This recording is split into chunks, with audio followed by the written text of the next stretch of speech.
Yun nga mga idol, tayo pumunta sa ating tropa na si... Yan, andito na nga pala tayo sa ating tropa na si... May dala siyang grisel na ang lahi ay... Yun nga mga idol, hinimas-himas na yung ibon. Tapos...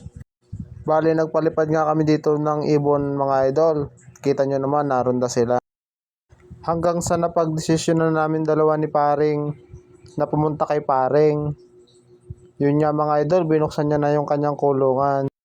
So dahil nga ayaw lumabas ng ibon ni paring, kaya dinukot niya na lang ito sa pintuan. Kaso ayaw pa rin lumabas ng ibon ni paring, kaya pumasok siya. Kaya may napansin ako dun sa checkered, parang ibon ko yon. Tapos yung asawa niya naman, lumipad ng... Habang pinagmamasdan ko tong ibon na to, naalala ko na ibon niya pala ito ni paring. Maya-maya, hinawakan na ni paring ang grizzle na ibon ni paring. Dahil nga nagugustuhan ni paring ang ibon na grizzle ni paring, kaya inutusan ni paring na ipapasok na lang yung ibon ni paring kay paring. Dahil dyan, dito na nagtatapos ang aking vlog. Salamat!